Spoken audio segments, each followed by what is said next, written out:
Bismillahirrahmanirrahim. Assalamualaikum warahmatullahi wabarakatuh. Innal hamdalillah nahmaduhu wa nasta'inuhu wa nastaghfiruh wa na'udzu billahi min syururi anfusina wa min sayyiati a'malina may yahdihillahu fala mudhillalah wa man yudlil fala hadiyalah. Asyhadu an la ilaha illallah wahdahu la syarikalah wa asyhadu anna Muhammadan abduhu wa rasuluh. Ya ayyuhalladzina amanu taqullaha haqqa tuqatih wa la tamutunna illa wa antum muslimun. Ya ayyuhan nasu taqu rabbakumul ladzi khalaqakum min nafsin wahidah wa khalaqa minha zawjaha wa batha minhuma rijalan katsiran wa nisaa. Wattaqullaha allazi tasaaluna bihi wal arham. Innallaha kana 'alaikum raqiba. Ya ayyuhalladzina amanu taqullaha wa qulu qawlan syadida yuslih lakum a'malakum wa yaghfir lakum dzunubakum wa may yuti'illah wa rasulahu faqad faza fawzan 'azima. Amma ba'du fa inna asdaqal hadisi kitabullah wa khairal hadi hadi Muhammad sallallahu alaihi wasallam wa syarrul umur muhdatsatuha fa inna kulla muhdatsatin bid'ah wa kulla bid'atin dhalalah wa kulla dhalalatin finnar. Saudaraku kaum muslimin dan kaum muslimat yang dirahmati Allah, kita memasuki bab-bab terakhir, yaitu dalam kitab Syarah Nabawiyah ini kita masuk ke bab ke-47, di mana bab ini judulnya meninggal dunianya Rasulullah SAW yang meninggalkan para sahabatnya semua, di mana detik-detik perpisahan Rasulullah SAW ketika dakwah ini telah sempurna dan Islam telah menguasai keadaan. Tanda-tanda perpisahan dengan kehidupan dan dengan orang-orang yang masih hidup mulai tampak terasa dalam perasaan beliau. Dan semakin jelas lagi dari perkataan-perkataan dan perbuatan-perbuatannya.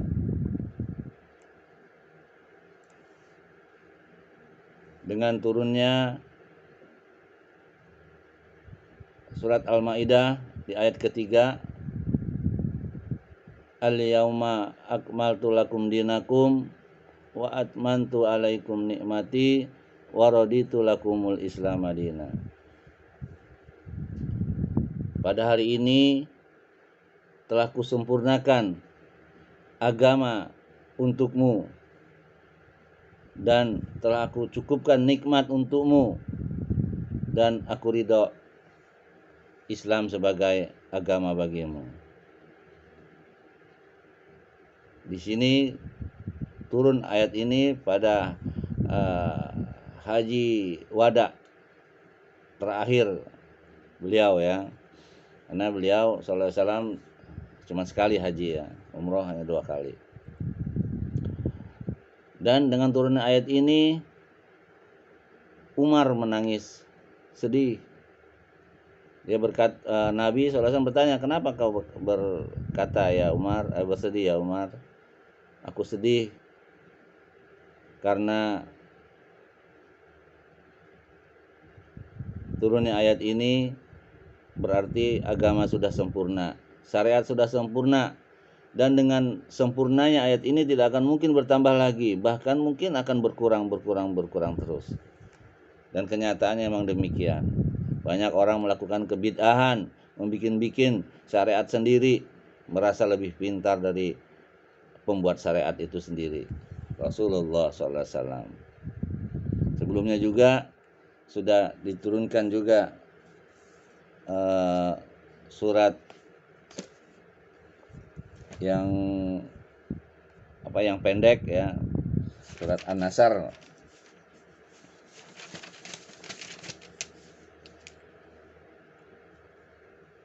yang mana bunyinya idza jaa nasrullahi wal fath dan seterusnya, ya. Di sini Ibnu Abbas menafsirkan bahwa inilah tanda-tanda berakhirnya kehidupan Nabi kita Muhammad SAW dengan berbondong-bondongnya orang-orang masuk Islam. Ya. Idza jaa nasrullahi wal fath wa ra'aitan nasa yadkhuluna fi dinillahi afwaja. Wa ra'aitan nasa yadkhuluna fi dinillahi afwaja. Dan engkau melihat manusia berbondong-bondong masuk agama Allah. Kemudian ayat berikutnya, fasabbih bihamdi rabbika wastaghfir innahu kana tawwaba. Maka bertasbihlah dengan menyebut Tuhanmu dan memohonlah ampunan kepadanya, sungguh Dia Maha penerima taubat. Nah, ini tanda-tanda yang awal ya, sebelum turun ayat yang terakhir dari Al-Maidah tersebut. Di sini ayat An-Nasr ini Ibnu Abbas menafsirkan bahwa disinilah saat terakhirnya Nabi akan wafat ya. Nggak lama berapa waktu berselang dari turunnya ayat ini. Saudaraku rahmati Allah, pada bulan Ramadan tahun ke-10 Hijriah, Rasulullah SAW beriktikaf selama 20 hari, di mana pada tahun-tahun sebelumnya beliau tidak pernah beriktikaf kecuali 10 hari saja. Dan malaikat Jibril bertadarus Al-Quran dengan beliau sebanyak 2 kali. Ya, ini tanda-tanda wafatnya Nabi sudah nampak ya. Pada Haji Wada, beliau SAW bersabda, sesungguhnya aku tidak mengetahui, barangkali setelah tahun ini aku tidak akan berjumpa lagi dengan kalian dalam keadaan seperti ini selamanya. Ya, udah ada isyarat dari Nabi kita Muhammad SAW. Dan beliau bersabda pada saat melempar jumrah Aqabah, tunaikanlah manasik haji ya, sebagaimana aku menunaikannya. Jadi kita harus mencontoh bagaimana manasik haji. Nggak boleh kita selisihin ya, dari awal sampai akhir, dari berniat sampai selesai ibadah haji dan umrah tersebut. Barangkali aku tidak akan menunaikan haji lagi setelah tahun ini, dan telah diturunkan kepada beliau di pertengahan hari Tasyrik surat An-Nasr. Tadi saya sudah jelaskan ya. Idza jaa nasrullahi wal fath wa ra'aitan nasa yadkhuluna fi dinillahi afwaja fasabbih bihamdi rabbika wastaghfir innahu kana tawwaba. Sehingga beliau mengetahui bahwa hal itu adalah perpisahan dan merupakan isyarat akan dekatnya kepergian beliau untuk selama-lamanya. An-Nasr itu merupakan isyarat ya. Di awal bulan Safar tahun 11 Hijriah, beliau pergi menuju Uhud. Kemudian melakukan sholat untuk para syuhada sebagai ungkapan perpisahan bagi orang-orang yang masih hidup dan yang telah mati. Kemudian beranjak menuju mimbar dan bersabda. Ini juga dalil ya, bahwa kalau kita belum menyolatkan orang tua kita, saudara kita, kerabat kita, ya belum sempat, kita datang ke kuburannya, sholat di sana, menyolatkannya, masih boleh gitu loh. Bukan baca Yasin ya. Kita menyolatkan sebagaimana kita menyolatkan jenazah ya. Sabda Rasulullah SAW di atas mimbar, sesungguhnya aku akan mendahului kalian dan menjadi saksi atas kalian. Demi Allah, sesungguhnya aku sekarang benar-benar melihat telagaku dan telah diberikan kepadaku kunci-kunci perbendaharaan bumi atau kunci-kunci bumi. Dan demi Allah, sesungguhnya aku tidak mengkhawatirkan kalian akan melakukan kesyirikan sepeninggalku nanti. Akan tetapi, ini yang Nabi khawatirkan. Akan tetapi yang aku khawatirkan terhadap kalian adalah kalau kalian berlomba-lomba di dalam merebut kekayaan dunia. Jadi Nabi khawatir itu kalau kesyirikan mereka udah yakin lah Nabi ya. Tapi mengenai perhiasan dunia ini yang Nabi khawatirkan. Sehingga orang gara-gara urusan dunia bertengkar, mencari dengan cara yang semau-maunya, halal, haram, hantam. Inilah yang Nabi khawatirkan kepada para sahabat dan umat-umatnya. Ternyata umatnya benar rebut-rebutan harta ya. Kalau sahabat ya insya Allah ya mereka sudah terjaga ya, walaupun dia sudah bisa menaklukkan dunia di zaman Umar ya, zaman Abu Bakar juga seperti itu. Hadisnya muttafaqun alaih, artinya muttafaqun alaih itu hanya kesepakatan antara Bukhari dan Muslim. Pada pertengahan suatu malam Rasulullah SAW keluar menuju kuburan Baqi ya, di Madinah untuk memohon ampunan bagi mereka. Kemudian beliau bersabda, semoga keselamatan atas kalian, wahai ahli kubur. Selamat atas apa yang kalian alami pada saat ini, sebagaimana yang telah dialami orang-orang sebelumnya. Fitnah-fitnah, berbagai cobaan telah datang bagai sepotong malam gelap gulita. Yang datang silih berganti, yang datang belakangan lebih buruk daripada yang sebelumnya. Kemudian beliau SAW bersabda, memberikan kabar gembira kepada mereka dengan sabda beliau tersebut, sesungguhnya kami akan menyusul kalian. Nah, ini doa kita di kubur ya, dalam di kubur itu.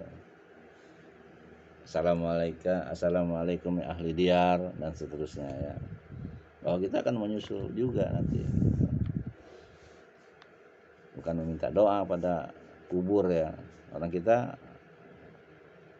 aneh memang. Saudaraku dirahmati Allah, kita membahas detik-detik wafatnya Rasulullah ini ya cukup menyentuh ya.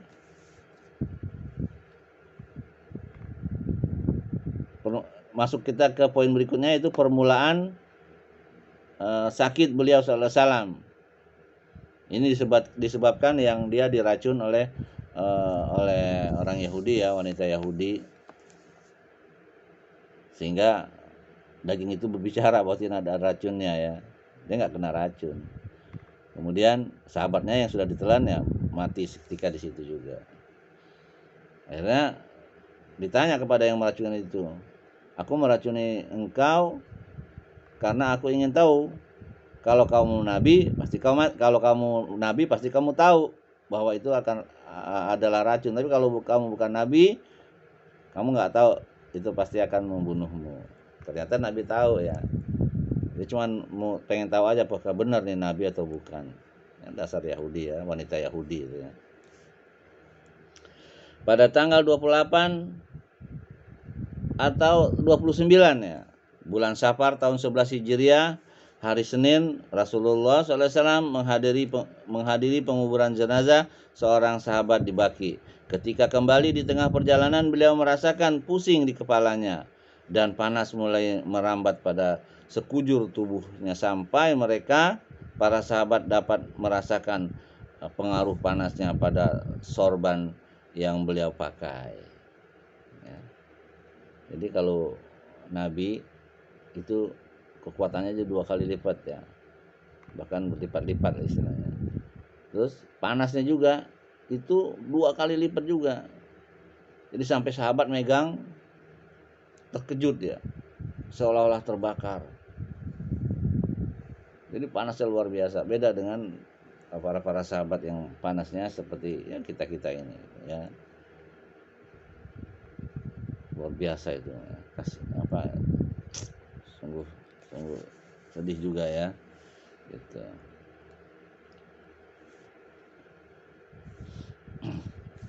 Nabi SAW sholat bersama para sahabat dalam keadaan sakit selama 11 hari. Sedangkan jumlah hari sakit beliau adalah 13 hari atau 14 hari. Itu ya, permulaan sakitnya beliau ketika beliau SAW menghadiri penguburan jenazah seorang sahabat di Baqi. Setelah kembali sana ternyata dia pusing-pusing dan demam.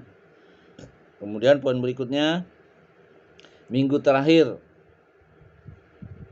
SAW, penyakit Rasulullah SAW semakin berat sehingga beliau bertanya-tanya kepada istri-istrinya, di mana giliranku besok? Di mana giliranku besok? Mereka pun memahami maksudnya, sehingga beliau diizinkan untuk berada pada tempat yang beliau kehendaki. Kemudian beliau pergi ke tempat Aisyah. Ya, ke tempat Aisyah, beliau berjalan dengan diapit oleh Al-Fadl bin Al-Abbas dan Ali bin Abu Thalib. Ya. Al-Fadl Abbas ini pamannya ya. Kan Ali juga selain pamannya juga ini juga selain sepupunya, saudaranya juga, dia adalah mantunya Nabi kita Muhammad SAW. Ya. Beliau berjalan SAW dengan diapit oleh Al-Fadl bin Al-Abbas dan Ali bin Abu Thalib radhiyallahu anhuma. Sedangkan kepalanya diikat dengan kain dan beliau melangkahkan kedua kakinya hingga memasuki bilik Aisyah. Beliau menghabiskan minggu terakhir dari detik-detik kehidupannya di sisi Aisyah radhiyallahu anha. Aisyah membaca Mu'awwizat. Mu'awwizat itu surat Al-Ikhlas, ya, Al-Falaq dan An-Nas ya. Dikenal dengan nama Mu'awwizat. Jadi 3 surat Al-Ikhlas, Al-Falaq, An-Nas. Dan doa yang dihafal dari Rasulullah SAW, kemudian meniupkannya pada tubuh Rasulullah SAW dan mengusapkan tangannya dengan mengharap keberkahan dari hal tersebut. Ya, jadi kalau orang sakit boleh kita doakan dengan seperti ini ya. Surat Al-Ikhlas, Al-Falaq, An-Nas, dan Al-Fatihah boleh. Tangan kita menengadah gini, kita tiupkan, kemudian kita usapkan. Nah, ini dalil juga ya untuk pengobatan. Kemudian poin berikutnya, 5 hari sebelum wafatnya beliau sallallahu alaihi wasallam. Ya.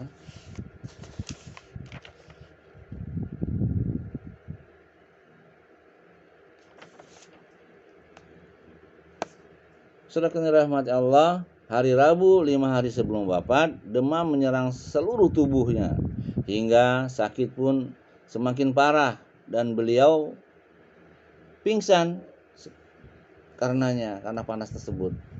Ketika sadar beliau berkata, siramkanlah kepadaku 7 gayung air yang berasal dari sumur yang berbeda-beda. Ya, guyur. Sehingga aku bisa keluar menemui para sahabat untuk menyampaikan amanat kepada mereka. Mereka menuduhkan beliau di sebuah bejana, kemudian menyiramkan kepadanya air tersebut hingga beliau berkata, cukup, cukup. Sekali ya. Pada saat itu beliau membalik, kemudian masuk ke dalam masjid dalam keadaan kepala diikat dengan sorban warna hitam. Lalu duduk di atas mimbar, beliau berkhutbah. Ya, beliau berkhutbah di hadapan para sahabatnya yang berkumpul di sekelilingnya. Kemudian beliau berkata, laknat Allah atas orang-orang Yahudi dan Nasrani. Mereka menjadikan kuburan nabi-nabi mereka sebagai masjid. Ya, jadi nggak boleh kuburan dijadikan masjid, itu maksudnya dibuat baca Yasin, dibuat berdoa, meminta doa di situ, itu nggak boleh. Gitu. Orang Yahudi kan dibangun masjid, apa kuburannya, buat baca Yasin, buat baca doa. Nah, kalau orang apa tuh udah nggak yang dibutuhkan cuma doa, bukan Quran, bukan bacaan Quran. Gitu. Nggak ada syariatnya. Nah, inilah syariatnya bahwa Nabi melaknat orang-orang Yahudi dan Nasrani. Mereka menjadikan kuburan nabi-nabi mereka sebagai masjid. Dalam sebuah riwayat yang lain disebutkan, semoga Allah membinasakan orang-orang Yahudi dan Nasrani. Mereka telah menjadikan kuburan nabi-nabi mereka sebagai masjid. Hadisnya sahih, riwayat Bukhari bab 1 halaman 62 dan Muwatta Imam Malik halaman 360. Kemudian berkata, janganlah kalian jadikan kuburanku sebagai berhala yang disembah. Nabi ingatkan kepada sahabat, jangan sampai kuburannya jadi sembahan-sembahan seperti orang-orang Yahudi dan Nasrani, ya, orang-orang jahiliyah dulu. Ya. Ini dalam kitab Muwatta Imam Malik halaman 65.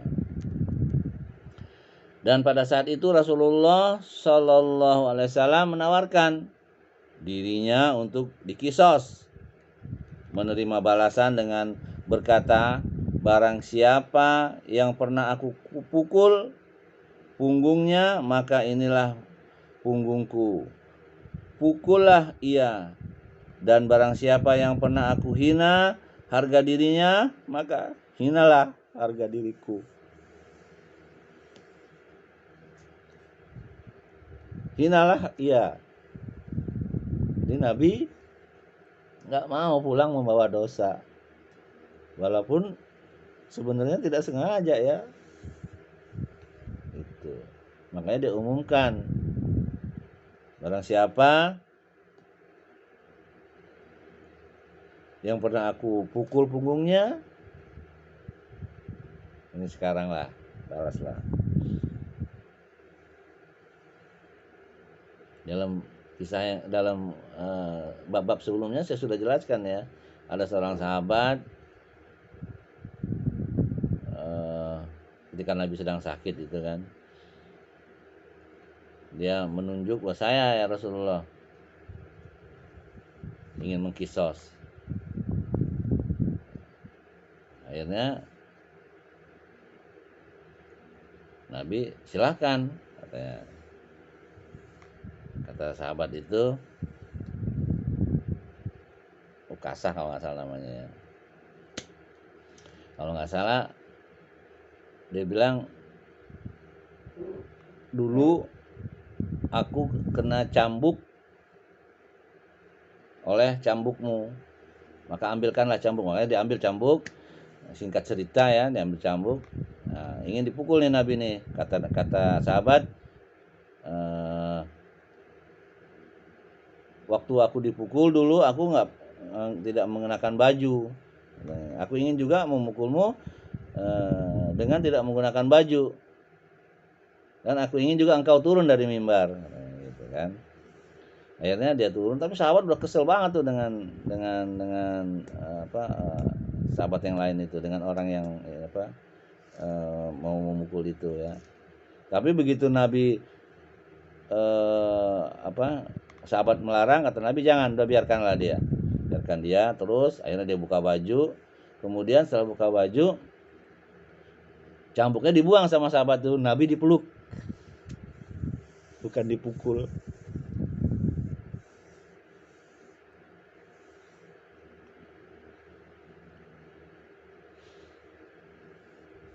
Maka sahabat semua terperanjat ya. Kemudian Nabi berkata, kenapa kau lakukan seperti ini?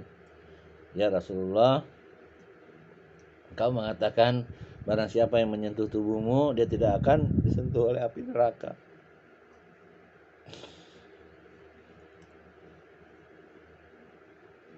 Nabi, engkau benar. Makanya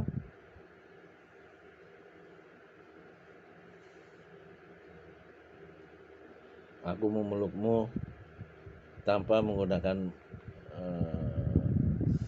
selembar kain pun di tubuhmu, sehingga kulitku bisa bersentuhan dengan kulit Rasulullah SAW. Begitulah kurang lebih ceritanya seperti itu ya. Mohon maaf ya, saya kalau menceritakan hal itu suka sedih. Saudaraku dirahmati Allah, setelah itu beliau turun dari mimbar untuk melaksanakan sholat zuhur, kemudian duduk di atas mimbar dan mengulangi perkataannya yang pertama tentang permasalahan antar sesama dan yang lainnya. Ada seorang berkata, sesungguhnya engkau memiliki hutang kepadaku 3 dirham. Beliau berkata, bayarkan kepadanya hutangku, wahai Fadl. Ini pamannya Nabi ya, Abbas. Lalu beliau berwasiat tentang kaum Ansor. Aku mewasiatkan kepada kalian tentang kaum Ansor. Sesungguhnya mereka adalah kelompokku dan penolongku. Mereka telah benar-benar menyelesaikan tugas yang telah dibebankan kepada mereka. Dan yang tersisa adalah hak-hak mereka. Maka terimalah kebaikan mereka dan maafkanlah kesalahan mereka. Di dalam riwayat yang lain, Rasulullah SAW bersabda, sesungguhnya manusia itu banyak dan kaum Ansor itu sedikit, sehingga mereka bagaikan garam pada makanan. Maka barang siapa di antara kalian yang memegang tampuk kekuasaan yang di dalamnya ia merugikan seseorang atau menguntungkannya, maka terimalah kebaikannya dan maafkanlah kesalahannya. Maksudnya kekurangan mereka ya. Ini hadisnya sahih riwayat Bukhari bab 1 halaman 536. Saudaraku yang dirahmati Allah, kemudian beliau berkata, sesungguhnya ada seorang hamba yang diminta untuk memilih satu dari dua oleh Allah, antara diberikan kepadanya segala kemewahan dunia sesukanya atau diberikan kepadanya apa yang ada di sisinya. Maka ia memilih apa yang ada di sisinya. Kemudian Abu Sa'id Al-Khudri berkata, Abu Bakar pun menangis.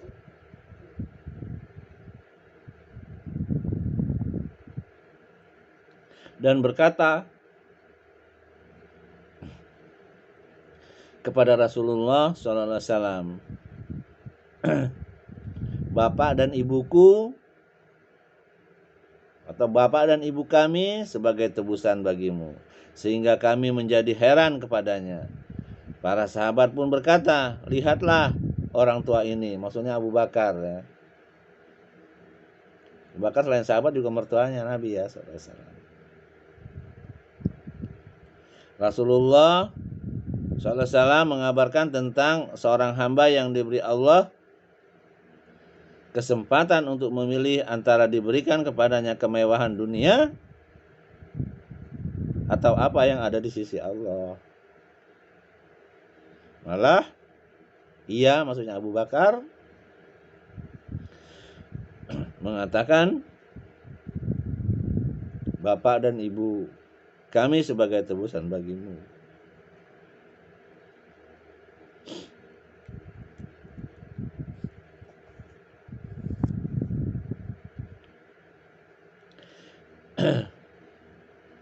Ternyata Rasulullah SAW itu sendirilah orang yang diberi kesempatan memilih. Sedangkan Abu Bakar adalah orang yang paling berilmu di antara kami. Hadisnya muttafaqun alaih ya. Tuh.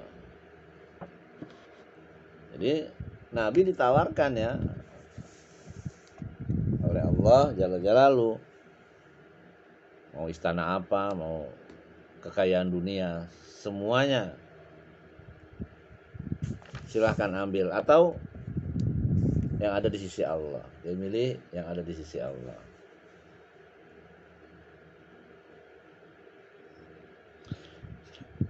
Saudaraku rahmati Allah, selanjutnya Rasulullah SAW berkata, sesungguhnya orang yang paling aku percaya dalam persahabatan dan hartanya adalah Abu Bakar radhiyallahu anhu.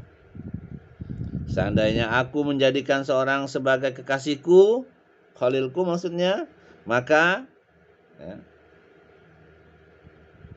jadi Nabi berkata seperti tersebut ya, seandainya aku menjadikan seorang sebagai kekasihku selain Tuhanku,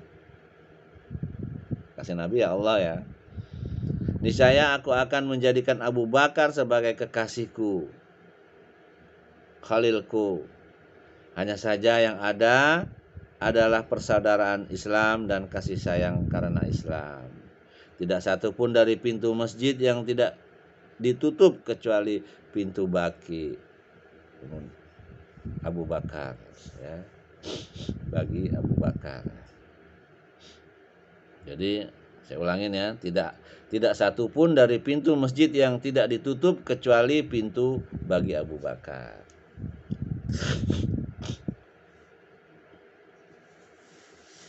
Hadisnya sahih ya dalam riwayat Bukhari bab 1 ayat 56.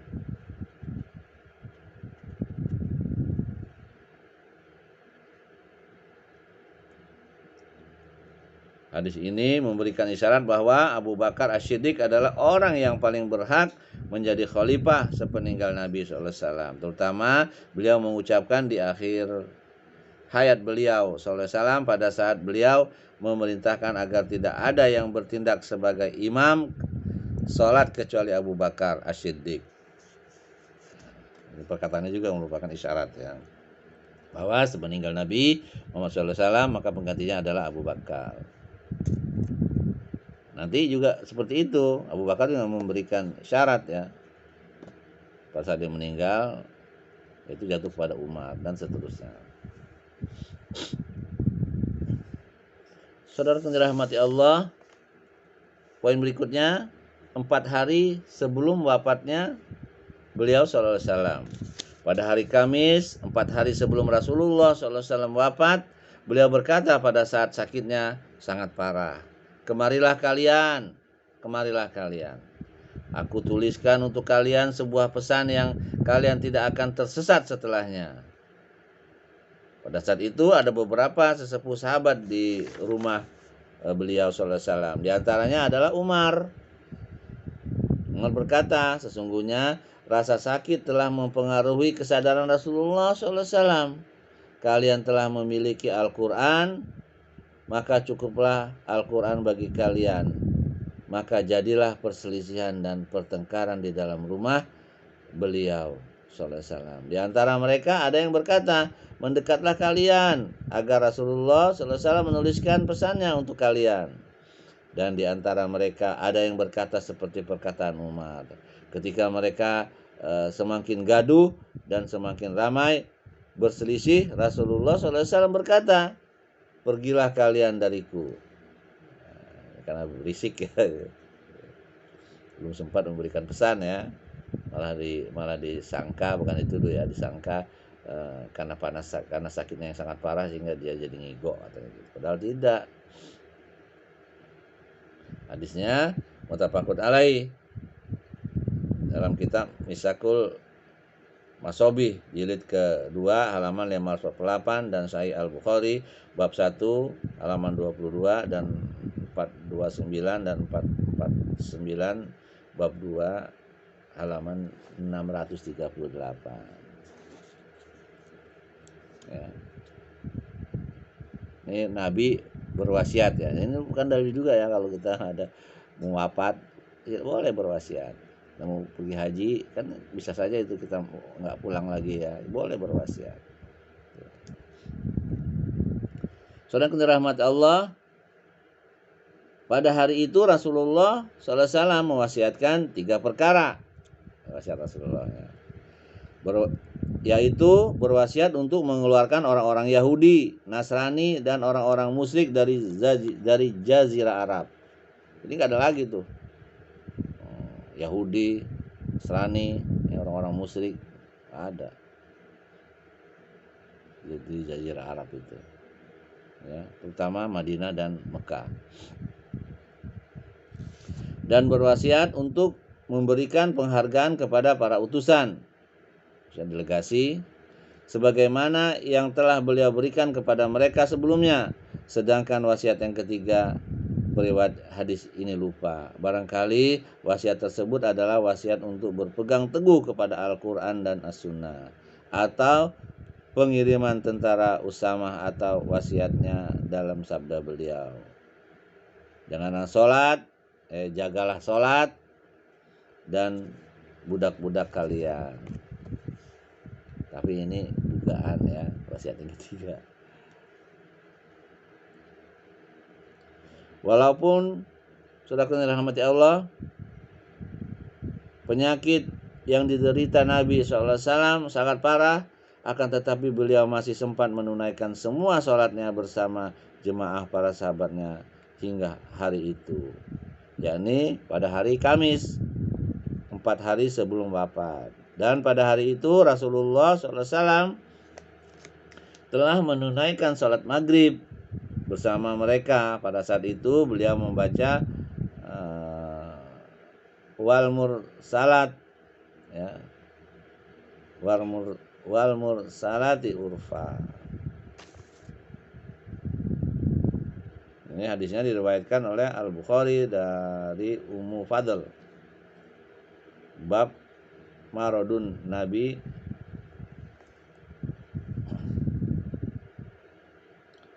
Kemudian pada waktu Isya, sakit Rasulullah SAW semakin parah hingga beliau tidak bisa ke masjid. Aisyah berkata, Rasulullah SAW bertanya, apakah orang-orang telah menunaikan sholat? Kami menjawab, belum, wahai Rasulullah, akan tetapi mereka menunggumu.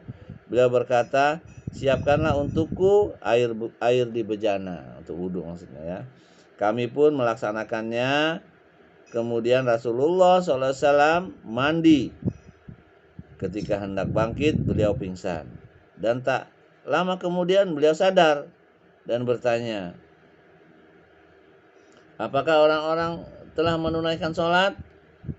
Maka terjadilah untuk kedua dan ketiga kalinya yang terjadi sebelumnya, yakni mandi kemudian pingsan ketika hendak bangkit. Beliau memerintahkan agar Abu Bakar menjadi imam. Pada hari-hari tersebut Abu Bakar mulai sholat bersama mereka. Jadi sahabat belum mau sholat nih, nunggu Nabi sholat Isya ya. Nabi selalu bertanya apakah mereka sudah sholat. Jadi yang ditanyakan umatnya itu sholat. Jadi jangan sekali-sekali kita meninggalkan sholat. Ini adalah dalil ya, dalil yang sangat kuat, yang sahih ya. Dosa besar kalau kita meninggalkan sholat, terutama sholat fardu ya, sholat 5 waktu itu ya. Jadi setelah Rasulullah memerintahkan bahwa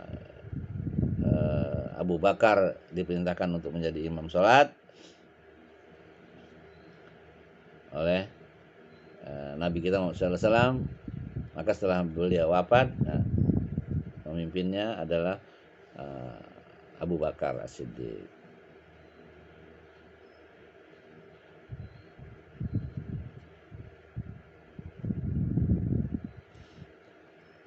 Kemudian pada hari-hari tersebut Abu Bakar mulai sholat bersama mereka jemaah, ya. Itu hadisnya muttafaqun alaih. Pada hari-hari itu Abu Bakar telah menjadi imam sebanyak 17 kali waktu sholat selama hidup Rasulullah SAW. 17 kali, ya.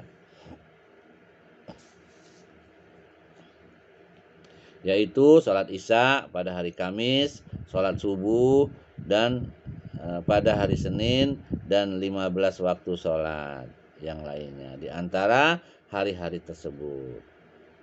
Kemudian setelah dirahmati Allah, Aisyah telah meminta kepada Nabi SAW 3 atau 4 kali untuk memberhentikan Abu Bakar menjadi imam, supaya orang-orang tidak merasa pesimis dengannya. Ini untuk lebih jelas bisa dilihat dalam Sahih Al-Bukhari beserta Fathul Bari, bab 7 halaman 4747, hadis ke 4445, dan Sahih Muslim kitab As-Shalah bab 1 halaman 313, hadis ke 93 dan 94. Hadis nomor hadisnya, ya. Tuh.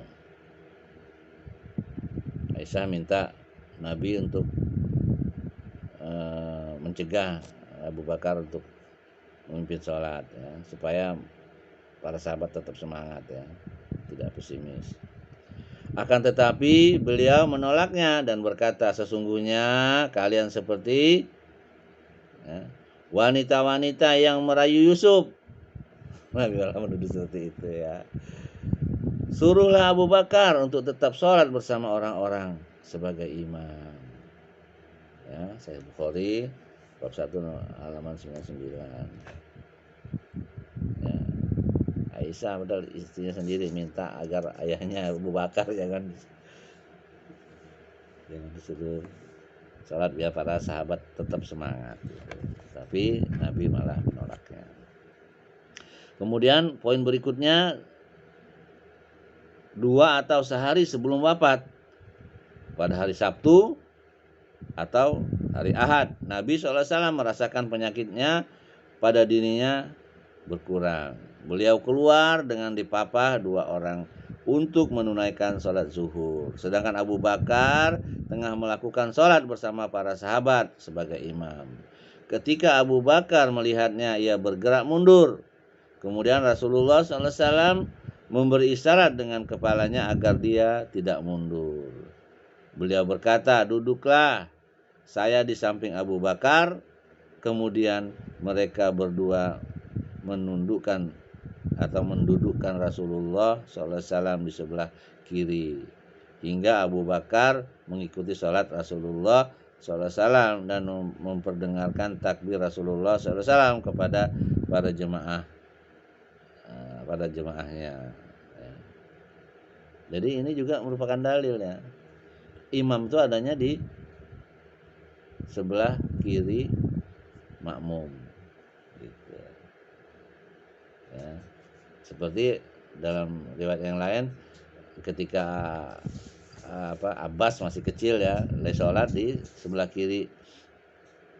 kiri Nabi, digeser ke sebelah kanannya Nabi, gitu. Nah, ini juga seperti itu. Abu Bakar ada di sebelah kanannya Nabi, makanya Nabi ditempatkan di sebelah kirinya Abu Bakar, sehingga Abu Bakar mengikuti gerak-gerik sholatnya Nabi. Jadi Nabi yang menjadi imam, walaupun mereka berdampingan. Nah, ini juga bukan dalil juga bahwa kalau kita sholat berdua, ya, kita harus rapat sejajar, bukan malah agak ada jarak, gitu, ya.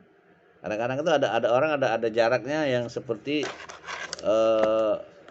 apa di sedikit gitu ya, ada celah sedikit. Harusnya jangan, terus rapat aja seperti kita rapatnya para makmum. Jadi imam sama makmum rapat. Ini dalilnya. Tuh. Ya. Jadi mereka berdua mendudukan Rasulullah SAW di sebelah kiri Abu Bakar maksudnya, sehingga Abu Bakar mengikuti sholat Rasulullah SAW dan mendengarkan takbir Rasulullah SAW. Jadi imam di sebelah kanan, makmum sebelah kiri, karena para jemaah meletakkan Nabi Rasulullah SAW di sebelah kirinya Abu Bakar. Saudara yang dirahmati Allah, sehari sebelum wafat, tadi 2 hari ya, sekarang sehari sebelum wafatnya Rasulullah SAW di hari Ahad, sehari sebelum Nabi SAW wafat, beliau memerdekakan budak-budaknya yang bersedekah dengan 6 atau 7 dinar yang dimilikinya, serta memberikan senjata-senjatanya kepada kaum muslimin. Di malam harinya Aisyah membawa lampunya kepada orang-orang atau kepada seorang tetangga perempuan. Aisyah berkata kepada perempuan tersebut, "Berikanlah kepada kami sedikit dari minyak yang kamu miliki pada lampu kami ini." Ya. Hadisnya sahih ya, buat Bukhari. Kemudian baju besi beliau pada saat itu masih tergadaikan kepada orang Yahudi dengan harga 30 sok takar gandum ya. Jadi Nabi, jadi gadai itu boleh juga ya. Ini dalilnya. Tapi nggak boleh dilebih-lebihin. Misalnya saya gadaikan ini ya, gadai barang boleh ya. Tapi harus dijaga. Misalnya kita gadaikan motor orang tuh harus menjaga barang orang itu. Tentu saja nggak boleh dengan tebusan yang riba ya. Gitu. Misalnya aku gadaikan ini 1 juta, nanti aku tebus 1.100.000 nggak boleh itu. Jadi gadai aja. 100 juta misalnya 100 juta lah, pulanginnya lagi gitu. Kalau telat denda nggak boleh juga seperti itu. Jadi Nabi juga pada akhir hayat dia sallallahu alaihi wasallam juga nggak punya apa-apa ya, nggak ada peninggalan, nggak ada harta warisan. Nggak kayak kita yang ngumpulin warisan buat anak-anak, belum tentu anaknya itu mendoakan kita, belum tentu anaknya itu jadi anak yang soleh. Ya, tapi kita udah ngumpulin harta kita untuk anak-anak, untuk keturunan kita. Harusnya kita bekalin mereka ilmu yang bermanfaat, ilmu agama yang bermanfaat ya. Alhamdulillah anak-anak saya ya udah pintar ngaji semua ya. Cuman masalah soleh atau enggak itu wallahu a'lam.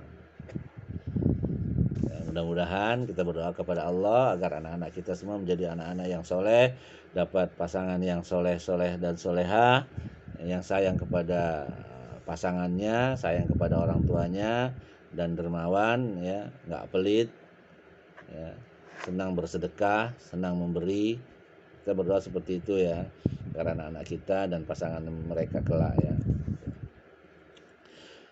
Saudaraku dirahmati Allah, di hari-hari terakhir wafatnya beliau SAW, Anas bin Malik meriwayatkan bahwa pada saat kaum muslimin sholat subuh pada hari Senin dan Abu Bakar menjadi imam mereka, Rasulullah SAW secara tiba-tiba mengagetkan mereka dengan membuka tirai kamar Aisyah untuk melihat mereka, sedangkan mereka berada pada barisan sholat Rasulullah SAW ya.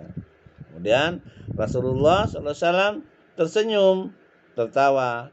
Maka Abu Bakar pun mundur ke belakang untuk mencapai saf, ya, untuk mencapai safnya ya. Karena mengira bahwa Rasulullah SAW ingin keluar untuk menunaikan sholat. Dan Anas berkata, hampir saja kaum muslimin tergoda sehingga membatalkan sholat karena bahagia dengan munculnya Rasulullah Sallallahu Alaihi Wasallam. Sehingga Rasulullah SAW memberi isyarat dengan telunjuknya kepada mereka agar mereka menyempurnakan sholat. Setelah itu beliau masuk ke dalam kamar dan menurunkan tirainya.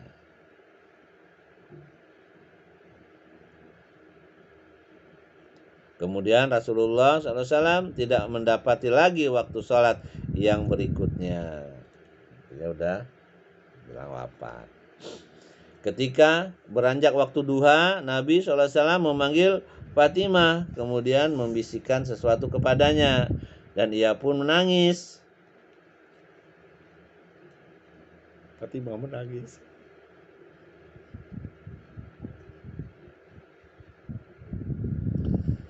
Kemudian memanggilnya lagi dan membisikkan sesuatu yang lain. Ia pun tertawa. Ya. Yang dibisikkan pertama bahwa Nabi, ya, ayahnya mau wafat, dia nangis. Yang kedua dibisikkan lagi bahwa engkau akan menyusulku, kemudian dia tertawa.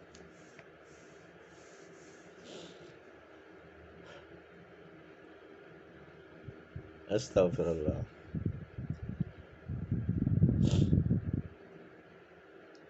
Kemudian ya, setelah dibisikkan yang kedua, ia pun tertawa. Aisyah berkata, kami menanyakan kepadanya tentang hal itu, yakni pada hari-hari berikutnya. Fatimah menjawab, Nabi SAW membisikkan kepadaku bahwa beliau akan meninggal pada sakit yang beliau derita saat ini, sehingga aku menangis. Dan membisikkan kepadaku bahwa aku yang pertama kali dari keluarganya yang mengikutinya, artinya meninggal dunia, sehingga aku tertawa. Karena gak lama setelah ayahnya wafat ya, Fatimah menyusul ya. Nah, dalam kitab Sahih Bukhari bab 12 bab 2 halaman nomor 38.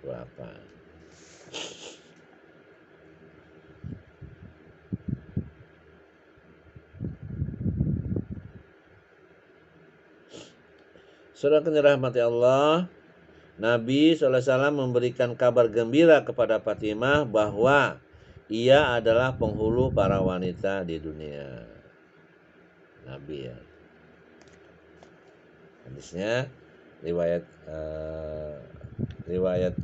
dalam riwayat yang lain menunjukkan bahwa dialog dan kabar gembira tersebut terjadi bukan pada hari terakhir hidup Rasulullah SAW, tapi terjadi pada minggu-minggu terakhir.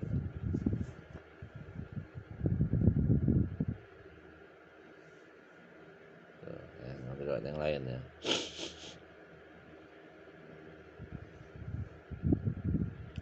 Saudaraku dirahmati Allah. Selanjutnya, Fatimah melihat penderitaan berat tengah dialami Rasulullah SAW, maka ia berkata, betapa menderitanya engkau, wahai ayahku.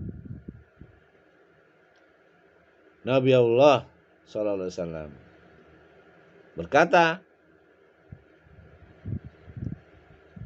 pada Fatimah ya, tidak ada cobaan lagi yang akan menimpa ayahmu setelah hari ini. Cobaan yang paling berat itu sakaratul maut memang ya. Masya Allah. Semoga kita semua dimudahkan ya dalam sakaratul maut sehingga kita wafat dalam keadaan husnul khotimah. Kita berdoa juga kepada orang tua kita, ya, mertua kita, kakak-kakak kita, sahabat kita agar dibebaskan dari siksa kuburnya, dilapangkan kuburnya, dan dimasukkan ke dalam surga Firdaus tanpa hisab. Saudara yang dirahmati Allah, setelah mendengar ucapan Fatimah tadi, ya, bahwa penderitaan Nabi sangat berat, tapi Nabi menjawab, tidak ada cobaan lagi yang menimpa ayahmu setelah hari ini, ya. Artinya dia mau wafat, ya. Nabi SAW memanggil Al-Hasan, cucunya, dan Al-Husain, kemudian mencium keduanya dan berwasiat kepada mereka untuk selalu berbuat baik.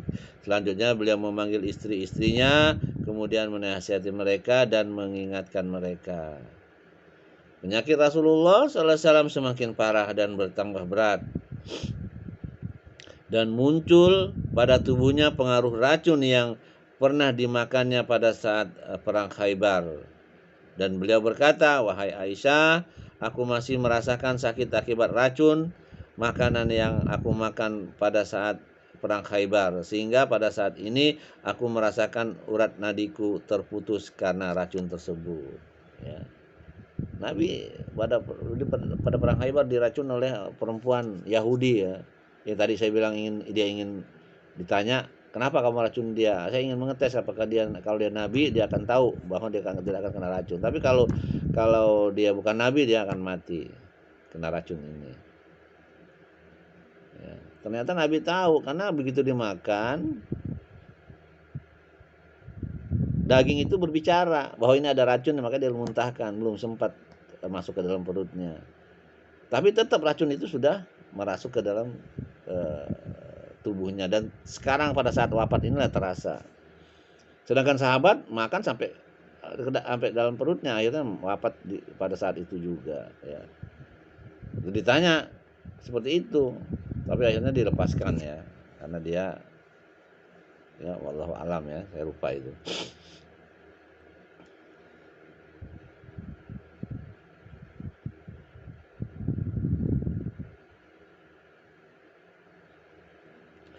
Saudaraku dirahmati Allah, beliau menutupkan pakaiannya ke wajahnya, kemudian membukanya kembali dan berkata di mana ini merupakan akhir perkataan dan wasiat yang disampaikan kepada manusia.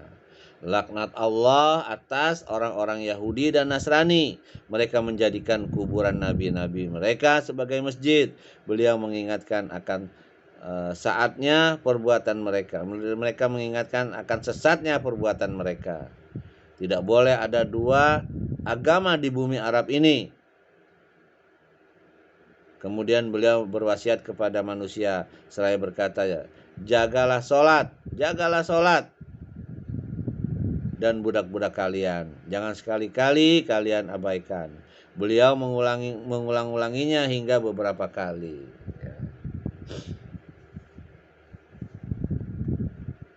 Ya, yang diutamakan jaga sholat, jagalah budak kalian. Jadi jangan sewenang-wenang terhadap budak, ya.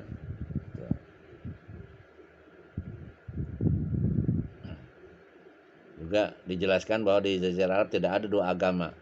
Jadi Nasrani, Yahudi nyingkir semua tuh, orang-orang yang kesyirikan nyingkir semua. Sampai sekarang nggak ada, ya. Terutama di Madinah dan Mekah, ya. Kalau di Jeddah dan lain-lainnya, ya mungkin saja ada, ya. Tapi ada sih, karena ada kedutaan di situ. Di Riyadh misalnya gitu, ya. Saudaraku yang dirahmati Allah, kita masuk ke poin berikutnya, ya, detik-detik kematian beliau sallallahu alaihi wasallam. Di mana detik-detik kematian telah tiba. Aisyah menyandarkan tubuh beliau kepadanya. Ia berkata, termasuk di antara nikmat Allah yang diberikan kepadaku adalah bahwa Rasulullah sallallahu alaihi wasallam wafat di rumahku, di antara paru-paruku dan tenggorokanku. Allah mengumpulkan antara ludahku dan ludahnya pada saat kematiannya. Maksud mengumpulkan ludah itu, ya, Nabi kan ngeliatin sahabat memakai siwak, ya. Akhirnya apa Aisyah tawarkan, ternyata mau ya, makanya dikunyah dulu. Siwak itu kan masih keras kan, dikunyah dulu sampai lembut, kemudian diserahkan ke suaminya ya. Makanya bercampur ludahnya antara ludah Nabi dan istrinya Aisyah. Ya. Allah mengumpulkan antara ludahku dan ludahnya pada saat kematiannya. Abdurrahman bin Abu Bakar masuk. Di tangannya ada sepotong siwak. Sedangkan Rasulullah SAW bersandar pada tubuhku. Aku melihat Rasulullah SAW memandang siwak tersebut, dan aku tahu bahwa ia menyukai siwak. Aku berkata kepadanya, maukah aku ambilkan untukmu? Beliau menganggukkan kepalanya, bertanda mengiyakannya.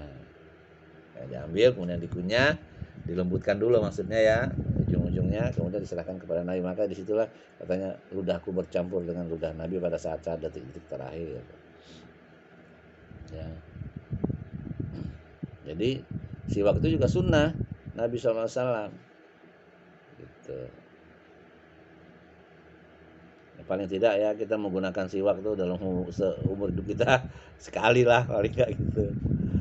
Ya, jadi belilah siwak itu ya. Karena itu sunnah. Kemudian aku berikan siwak tersebut kepadanya, akan tetapi siwak tersebut sangat keras baginya. Sehingga aku bertanya kepadanya, maukah aku lunakkan untukmu? Beliau mengisyaratkan dengan kepalanya, bertanda mengiyakan. Maka aku pun melunakkannya. Kemudian Rasulullah SAW menggosokkannya pada giginya. Di dalam sebuah riwayat yang lain disebutkan bahwa beliau bersiwak dengan sebaik-baiknya sebagaimana kita lakukan. Di depan beliau ada sebuah bejana berisi air. Lalu beliau memasukkan kedua tangannya ke dalam air tersebut, kemudian mengusapkannya ke wajahnya, kemudian berkata, La ilaha illallah. Ya, la ilaha. Mudah-mudahan ya di akhir hayat kita kelak ya, pada saat kita wafat kita bisa mengucapkan kalimat la ilaha illallah. Karena kata Nabi, barang siapa yang mengucapkan di akhir hayatnya la ilaha illallah, maka ia akan masuk surga. Kita berdoa kepada Allah agar kita wafat dalam keadaan mengucapkan kalimat la ilaha illallah. Ya. Sesungguhnya kematian itu mengalami sekarat, itu sekaratul maut. Ya, hadisnya sahih riwayat Al-Bukhari, bab maradun Nabi, bab 2 halaman 640. Tak berapa lama selesai bersiwak, Rasulullah SAW mengangkat tangan atau jarinya dan menatapkan pandangannya ke atap. Kedua bibirnya bergerak dan Aisyah mendengarkannya. Beliau berkata, bersama-sama dengan orang-orang yang telah engkau anugerahi nikmat, yaitu para nabi, as-siddiqin, orang-orang yang mati syahid, dan orang-orang yang soleh. Ya Allah, ampunilah aku dan kasihanilah aku. Pertemukan aku dengan kekasih yang maha tinggi. Ya Allah, kekasih yang maha tinggi, ya. Doanya. Ini hadisnya sahih dari Bukhari pada bab muradun Nabi tersebut ya. Beliau mengulangi kalimat yang terakhir ini sampai 3 kali. Ya Allah, pertemukan aku dengan kekasih yang maha tinggi. Ya Allah, kekasih yang maha tinggi. Ya Allah, kekasih yang maha tinggi. Kemudian tangannya miring dan beliau pun akhirnya berjumpa dengan kekasih yang maha tinggi, itu Allah Azza wa Jalla. Inna lillahi wa inna ilaihi raji'un. Ya. Ini wafatnya Rasulullah sangat mengharukan ya.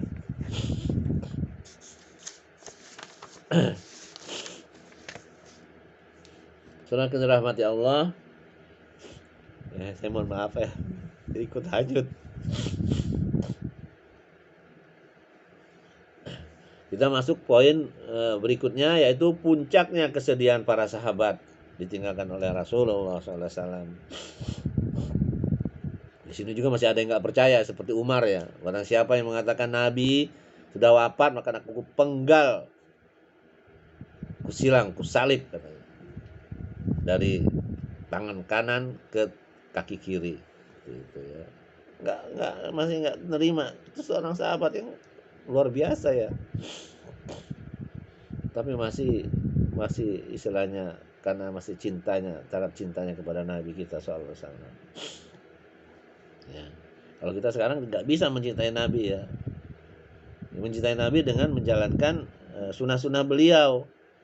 Jangan menyelisihinya, membenarkan sunnah-sunnah beliau, mengamalkan sunnah-sunnah beliau. Itu tanda cinta kita kepada Nabi kita Muhammad sallallahu alaihi wasallam.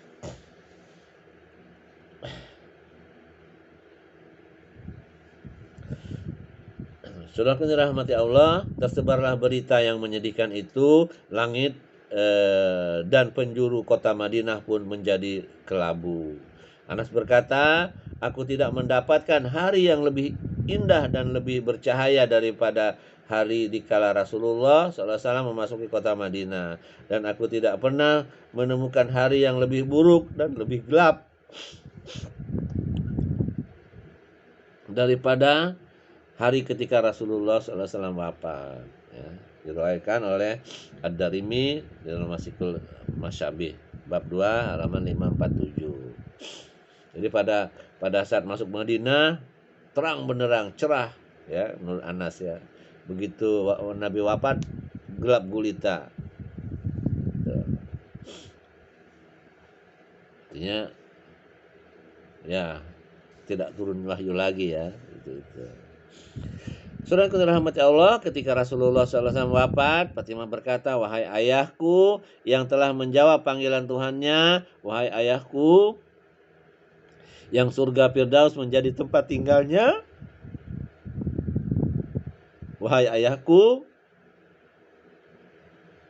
kepada Jibril kami mengabarkan kematian ini. Ya, ini perkataan Fatimah ya, radhiyallahu anhu. Dimana dijelaskan dia adalah penghulu para wanita ya di dunia dan di akhirat kelak. Itulah ya kesedihan para sahabat. Ya. Bukan para sahabat ya. Kita pun kalau membaca kisah ini pastilah turut meneteskan air mata ya. Kemudian kita masuk ke poin berikutnya, ini sikap Umar ya dengan wafatnya Nabi Muhammad SAW. Umar bin Al-Khattab berdiri dan berkata, sesungguhnya beberapa orang dari kaum munafik beranggapan bahwa Rasulullah SAW telah wafat. Sesungguhnya Rasulullah SAW itu tidak mati, akan tetapi pergi menemui Tuhannya sebagaimana Nabi Musa bin Imran pergi kepadanya. Ia pergi meninggalkan kaumnya selama 40 hari. Kemudian dia kembali lagi kepada mereka setelah sebelumnya dikabarkan telah mati. Demi Allah, Rasulullah SAW benar-benar akan kembali. Sungguh dia akan memotong tangan dan kaki mereka yang menganggap bahwa beliau telah mati. Ya, Umar luar biasa ya. Tapi di akhirnya disadarkan oleh Abu Bakar. Ya, di situ dia lunglai ya. Jadinya dia siapa saja yang bilang Nabi telah mati akan kupenggal. Dia berkisah tentang Nabi Musa ya. Karena Nabi Musa menemui Allah bukan wafat ya. Menemui di Gunung Sinai itu dia kan. Tapi itulah ya namanya manusia ya. Gitu. Saking cintanya kepada pimpinannya, kepada nabinya sallallahu alaihi wasallam. Tapi dia akan tersadar dengan perkataan Abu Bakar. Sekarang poin berikutnya yaitu sikap Abu Bakar radhiyallahu anhu ya, untuk menyadarkan Umar nih ya. Abu Bakar datang dengan menunggang kuda dari tempat tinggalnya di kampung sana. Di kampung sana namanya ya, tempat tinggal dia, dari kebun dia. Kemudian ia turun dan masuk ke dalam masjid. Ia tidak berbicara kepada mereka yang hadir hingga masuk ke bilik Aisyah dan menuju ke tempat Rasulullah SAW yang sedang ditutupi dengan kain lebar. Abu Bakar, ini juga bukan dalil ya kalau apa ditutup dengan kain. Abu Bakar membuka wajahnya, kemudian menundukkan kepala kepadanya. Ia menciumnya dan menangis. Selanjutnya berkata, ayah dan ibuku sebagai tebusan bagimu. Ya. Jadi Abu Bakar berkata, ayah dan ibuku sebagai tebusan bagimu. Allah tidak akan menyatukan kepadamu dua kematian. Jadi kalau udah mati nggak mungkin hidup lagi, gitu loh. Artinya seperti itu. Jadi kalau Umar tadi berpendapat bahwa seperti Musa kan nggak mati, gitu ya. Dia cuma menemui Allah selama 40 hari kemudian kembali. Jadi kiaskan seperti itu. Makanya dengan datangnya Abu Bakar dia tersadar. Ya.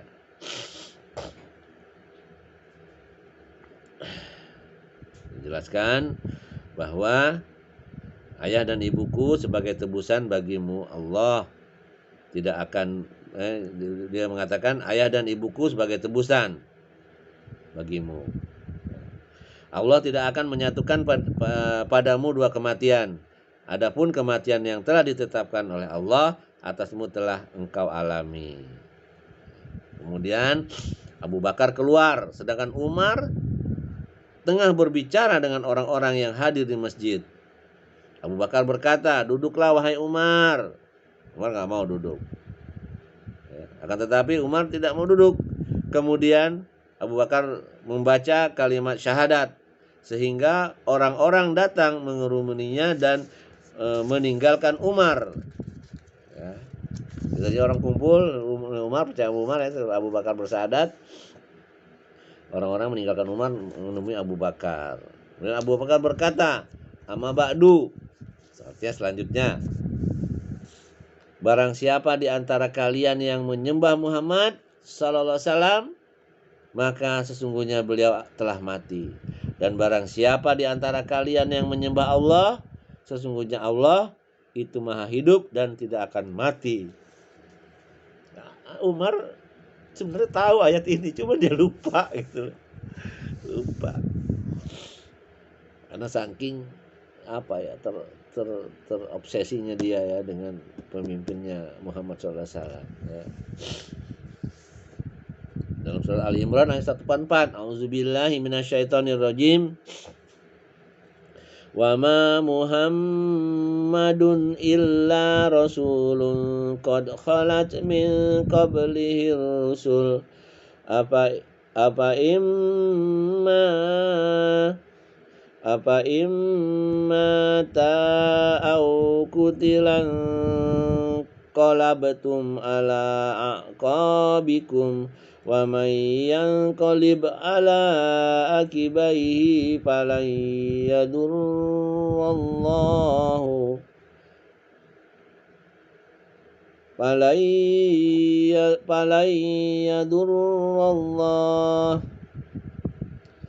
syai'an wa sayajzillahu syakirin.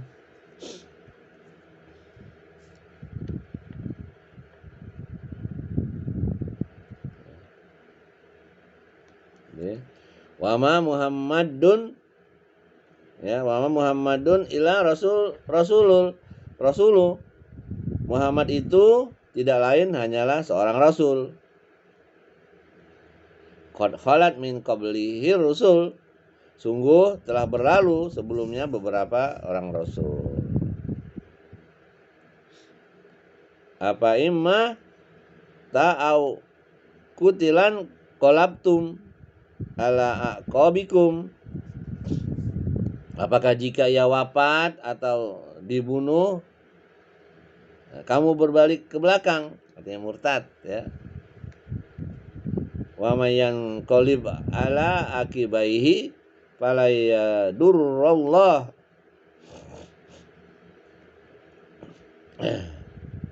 Barang siapa yang berbalik ke belakang, maka ia tidak dapat mendatangkan kemudaratan kepada Allah sedikit pun. Ya. Syai'au wa sayajziyallahu syai'au wa sayajziyallahu syakirin. Dan Allah akan memberi balasan kepada orang-orang yang bersyukur. Ya. Kemudian Ibnu Abbas berkata, demi Allah, sungguh seakan-akan para sahabat pada saat itu tidak mengetahui bahwa Allah telah menurunkan ayat ini, kecuali setelah Abu Bakar membacanya. Kemudian semua orang mendengarkannya dari Abu Bakar, dan aku tidak mendengar seorang pun dari manusia kecuali ia membacanya. Ibnul Musayyib berkata, Umar berkata, demi Allah, tidaklah aku mendengar Abu Bakar membacanya kecuali aku tercengang hingga kedua kakiku tak mampu lagi menjagaku. Kemudian aku terjatuh ke tanah pada saat ia membacanya. Pada saat itu baru aku menyadari bahwa Rasulullah SAW telah wafat. Ya. Bukan Umar gak tahu ayat ini, lupa ya. Ya. Jadi setelah Abu Bakar membacakan ayat ini, barulah dia tersadar, kakinya lemas, lunglai, jatuh. Gitu. Dan dia sadar bahwa Nabi kita Muhammad SAW telah wafat. Itu ya sekilas atau cerita singkat detik-detiknya wafat Rasulullah SAW. Kemudian poin berikutnya, mempersiapkan dan melepas kepergian jasad Rasulullah SAW yang mulia ke dalam tanah. Telah terjadi perselisihan dalam masalah kekhilafahan ya. Jadi sebelum menguburkan Nabi, mereka sudah rapat nih bagaimana siapa pemimpin-pemimpin sebelumnya ya. Jadi itu terjadi perselisihan ya dalam masalah kekhilafahan. Sebelum mereka mengurus jasad Rasulullah SAW, sehingga berlangsung diskusi, debat, dialog serta bantah-bantahan antara kaum Muhajirin dan kaum Ansor di Saqifah, kebun Bani Sa'idah, dan akhirnya mereka sepakat untuk mengangkat Abu Bakar radhiyallahu anhu sebagai khalifah. Dan hal ini berlangsung sepanjang hari Senin hingga masuk waktu malam. Kemudian mereka sibuk mengurus jenazah Rasulullah SAW hingga akhir malam, ya, malam Selasa berarti ya. Mendekati subuh, jasad beliau yang diberkahi masih berada di kasur tertutup kain, dan pintunya ditutup bagi orang lain kecuali keluarganya. Pada hari Selasa, mereka memandikan beliau tanpa melepas pakaiannya. Orang-orang yang memandikannya adalah Al-Abbas, ya, pamannya Nabi ya.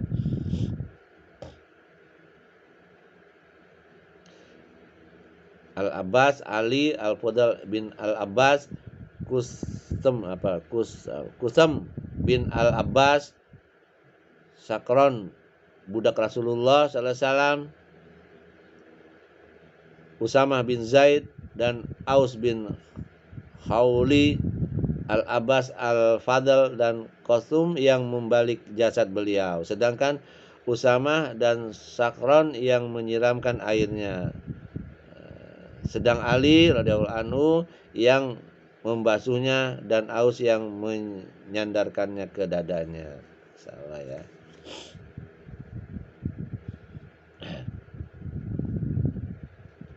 Beliau dibasuh dengan air dan bidara 3 kali basuhan, dan dimandikan dengan air dari sebuah sumur yang bernama Al-Ghars milik Sa'ad bin Haisamah di Kuba, yang mana Rasulullah SAW pernah meminum air dari sumur tersebut.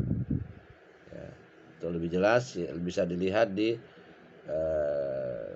kitab Tabaqat Ibnu Sa'ad bab 2 halaman 278 dan 281. Kemudian dari dirahmati Allah, mereka mengkafaninya dengan 3 helai kain tenun dari Yaman. Kain ini berwarna putih, terbuat dari katun tanpa baju dan surban.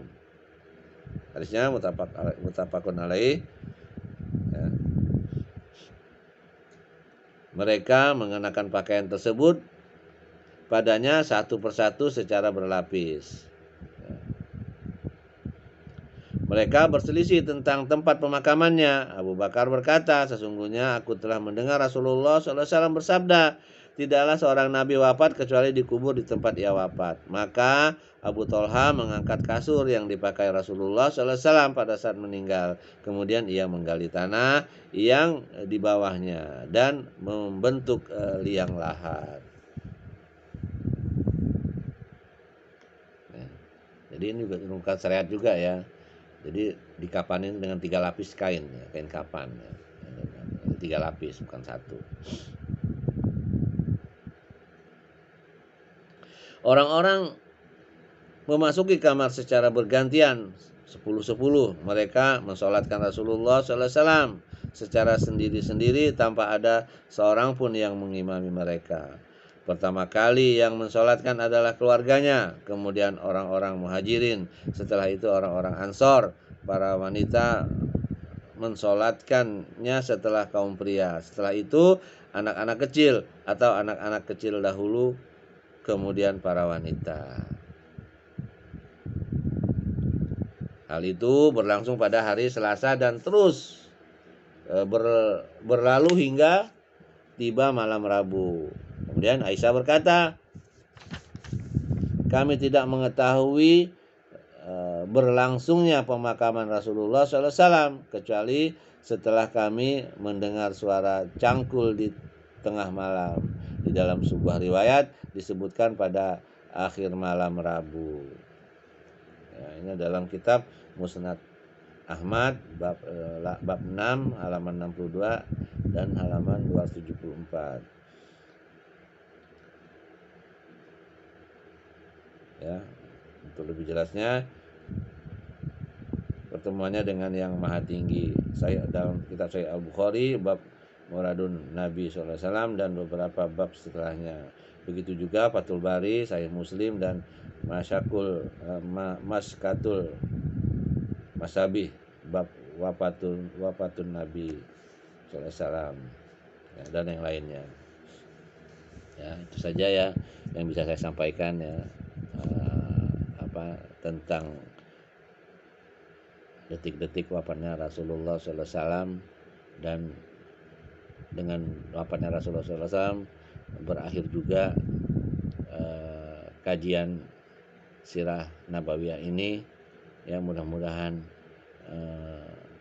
akan menjadi pelajaran buat kita ya, karena dengan mempelajari sirah ini kita sama saja mempelajari hadis-hadis beliau ya sallallahu alaihi wasallam dan Quran ya. Karena cikal bakal Quran dan hadis itu ada dalam sirah nabawiyah ini ya. Jadi mudah-mudahan ini bermanfaat untuk diri saya di akhirat kelak ya, dan antum,